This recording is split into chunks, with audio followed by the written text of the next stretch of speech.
Hello, hello, hello! Welcome back to another Taco Tuesdays reviews. Today, we're going to be reviewing J.K. Rowling's Harry Potter's and the Sorcerer's Stone, Book 1. Now, before we start this review, I just want to give a quick disclaimer.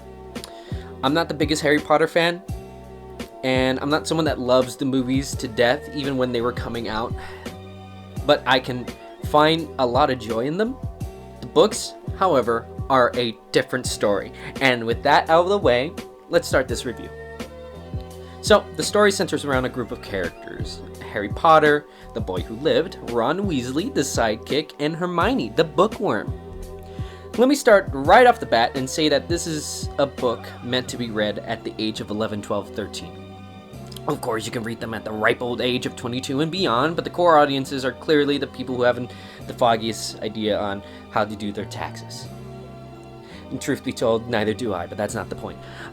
I'm going to describe the book summary as best as I can without any spoilers, so here goes. Harry Potter is the child of a wizard and witch, both of whom were murdered by an evil wizard named Voldemort. He tries to kill Harry as a baby, but is somehow magically stopped from doing so. Nobody knows why, it just happens. 11 years later, after years of living the life of a regular human being, muggles, wizards like to call them, a little bit racist if you ask me, Harry gets an invitation to the amazing school of Hogwarts. And from there, Harry goes off towards his adventures and finds the friends and love that he's always wanted, while also facing the dangers of the unknown Voldemort who plans his revenge. It's your tried and true story on magic and adventure, you know, the kid's story. When I first read this book long ago, I felt it was a nice book to get into for younger readers. Of course, it goes in exactly where you expect it to go. There's no real risk with any characters or events in the plot that would really take the readers by surprise. No moments, in my opinion, was going to be able to take me on the edge of my seat, and to be quite honest, I think my thoughts would have been the same if I was 12 if I ever came across this book. Harry Potter has always been this type of safe story to me, with nothing really crazy or, dare I say, clever to it.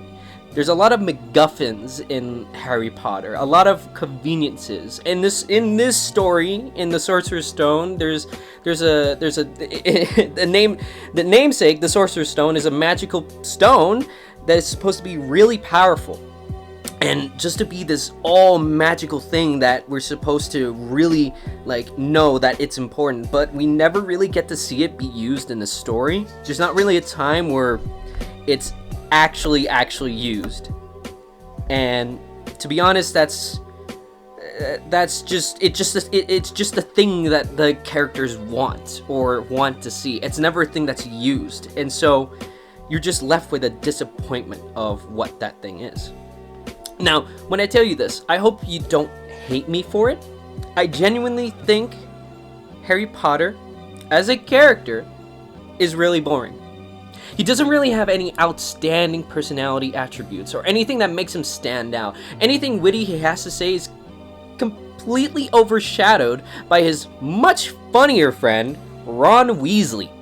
Ron is Harry's best friend, and honestly, he's one of the best characters. Though he is the sidekick, and sidekicks always get that sort of treatment of getting second banana, but it's not really too offensive, but you do see that he isn't really gonna amount to too much unless the author thought, or unless J.K. Rowling thought, I think I'm gonna let him be just a little bit cool right here. And then, he's gonna get his ass kicked later on and, second banana. Then there's Hermione. And I'm gonna be honest, if it wasn't for Hermione, Harry and Ron would literally be dead at the ripe old age of 11. They'd just be gone. She goes so far out of her way to make sure they aren't killed, even as children. She researches potions, books, and the history of Hogwarts and etc. She's literally the reason on most of Harry's successes, and it's kind of a burden. Now, Harry himself literally just gets lucky with most events, and there's some cheesy bull whenever he pulls something out from his rear end.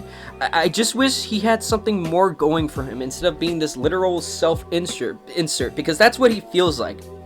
He feels like he doesn't really have a personality or any type of real sayings to him, and that really kind of bogs down the story. Now, it doesn't really take away from the story, seeing it might have been J.K. Rowling's decision to make Harry into a bit of a plank of wood so that we, the readers, may insert ourselves even better, as I said. But even then, it's just a bit boring to follow along with that sort of main character. Imagery, on the other hand, is something of a different level, though. Whenever Rowling describes the world, I felt like it was truly special, taking me to a place that felt safe and kind, while I felt at times lost in my own life.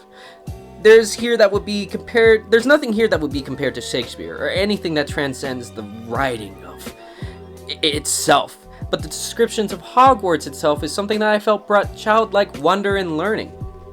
Now, to conclude, plot overall felt pretty good, and I didn't think it lost its pacing throughout.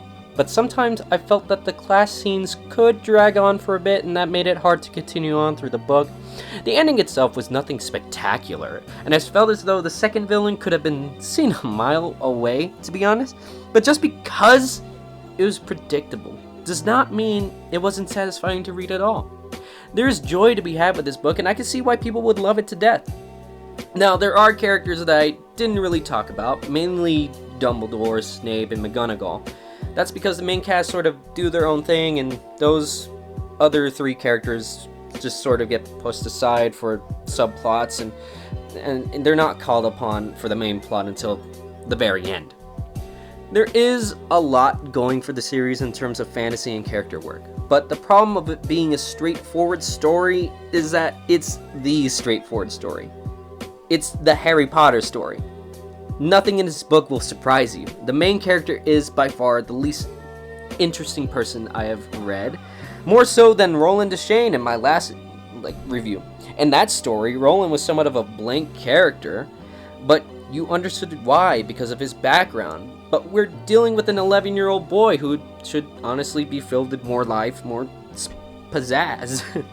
He's a boy, he's seeing all this stuff, and you should think, oh wow, my mind is being blown.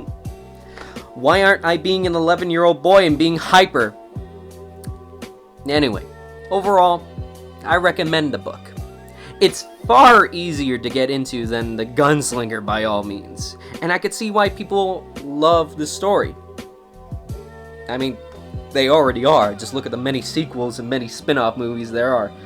Anyway, that concludes my review of Harry Potter and the Sorcerer's Stone. I will be reviewing the next book in a couple of weeks, and I don't know if I'm gonna have a more positive view as I had on this one. There are a lot of problems with that second book, The Chamber of Secrets, Harry Potter and the Chamber of Secrets, and to be honest, I'm gonna unload on that one. But for now, this has been Taco Tuesdays Reviews. I hope you enjoy, and leave a like, subscribe, and I'll see you guys the next time. Toodles!